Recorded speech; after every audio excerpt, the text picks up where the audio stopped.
বিসমিল্লাহির রহমানির রহিম। স্নাতকের আগেই স্নাতকোত্তর, সমাজকর্মে পড়ে বিজ্ঞানের শিক্ষক, অধিদপ্তরে অনিয়মের মহা উৎসব।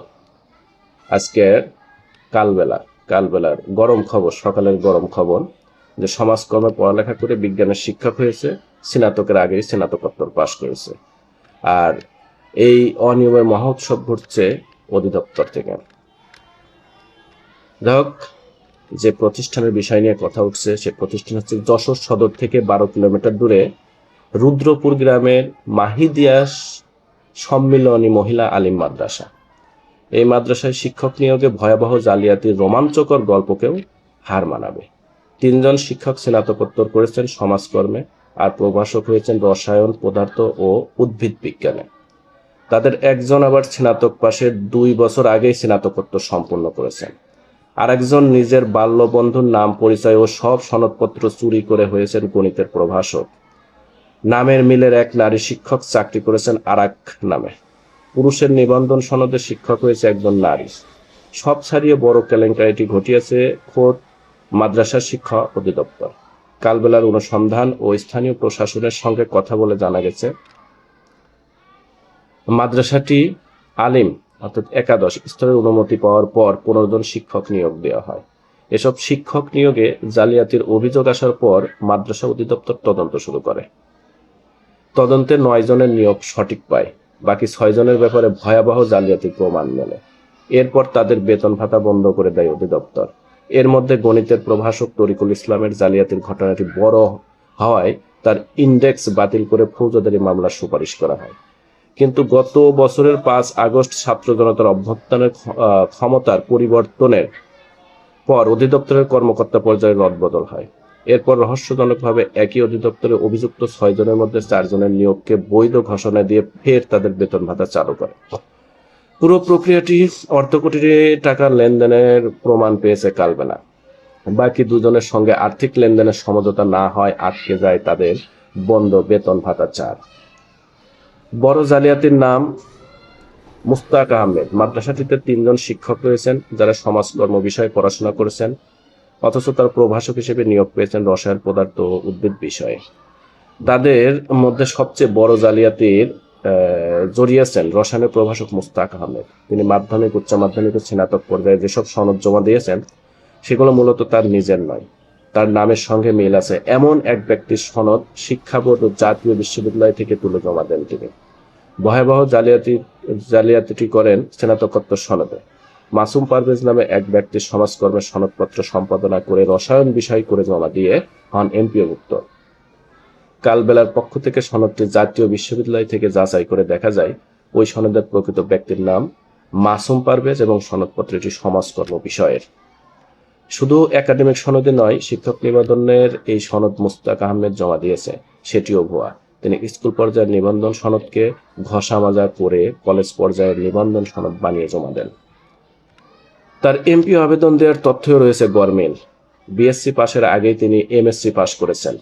জমা দেওয়া সনদে স্নাতকের ফল প্রকাশের সাল 2015 আর স্নাতকোত্তর করেছেন 2013 সালে।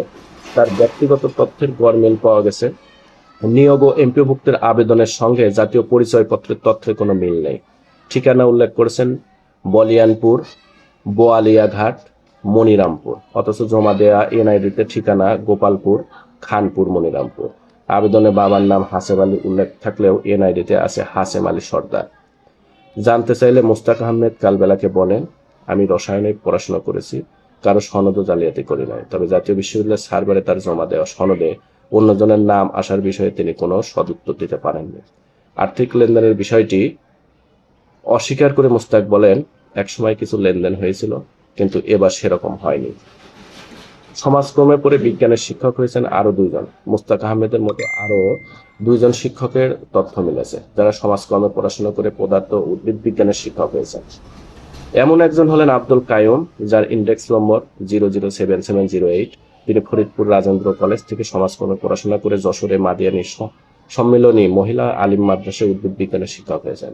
অন্যজনের নাম মাসুম পারভেজ, যার ইন্ডেক্স নম্বর 000077 তিনিও ফরিদপুর রাজেন্দ্র কলেজে সমাজকর্মে পড়াশোনা করছেন, অথচ হয়েছেন মাদ্রাসা পদার্থবিজ্ঞানের শিক্ষক। তবে তদন্তের পরে এই দুইজনের বেতন ভাতা বন্ধ রেখেছে মাদ্রাসা অধিদপ্তর। অন্যদের বেতন ভাতা ছাড় হলেও এই দুজনের না হওয়ার কারণ হিসেবে উঠে এসেছে আর্থিক লেনদেনের বিষয়ে অধিদপ্তর সংশ্লিষ্ট কর্মকর্তার সঙ্গে তাদের বনিবনা না হয়। এক তরিকুলের সনদে আর এক তরিকুলের চাকরি 2015 সালে মাদ্রাসাটিতে গণিতের প্রভাষক পদে নিয়োগ বিজ্ঞপ্তির পর সে পদের জন্য আবেদন করেন 4 জন। তাদের মধ্যে 2 জনের নামই মোহাম্মদ তরিকুল ইসলাম। নামের বানানো ঠিকানাও এক, পার্থক্য শুধু বাবার নামে।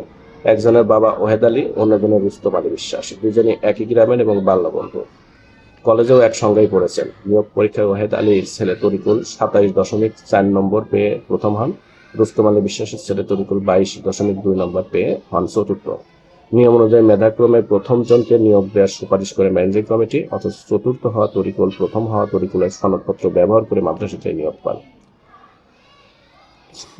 নিয়োগ কমিটিতে একজন সদস্য কালবেলাকে বলেন, এই দুজনের নামের মিল দেখে 12 লাখ টাকার বিনিময়ে চতুর্থ হওয়া তরিকুলকে চাকরি দেন অধ্যক্ষ ফারুক হোসেন।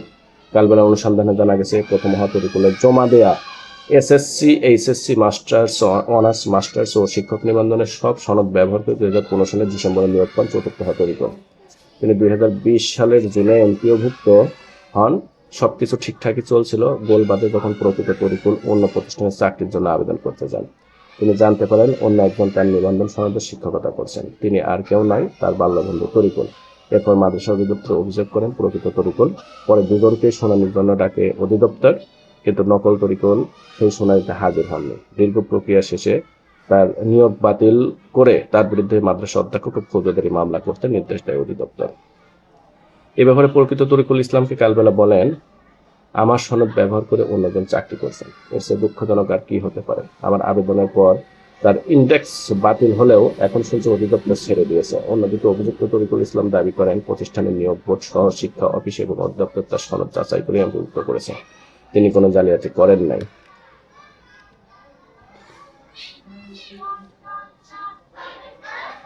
তাহলে এমন এক অবস্থায় আছে এখন, একদম শিক্ষার যে ক্ষেত্রটা মাঠ পর্যায় থেকে শুরু করে অধিদপ্তর পর্যন্ত শুধু দুর্নীতি, দুর্নীতি আর দুর্নীতি, এর বিকল্প আর কিছু নেই। তবে যারা অধিদপ্তরে চাকরি করেন তারা যদি সচেতন কর্মকর্তাগুলো, তাহলে এই কাজ করা কখনো সম্ভব হতো না। যাক, যারা শিক্ষকতা পেশায় আছেন, এই গুটি কয়েক শিক্ষকের জন্য পুরা শিক্ষক জাতি কলঙ্কিত হচ্ছেন। এটা আমি পড়লাম কালবেলার সকালের সংবাদ, একটা সে ব্রেকিং নিউজ, হট নিউজ। সবাই ভালো থাকবেন, সুস্থ থাকবেন। আসসালামু আলাইকুম।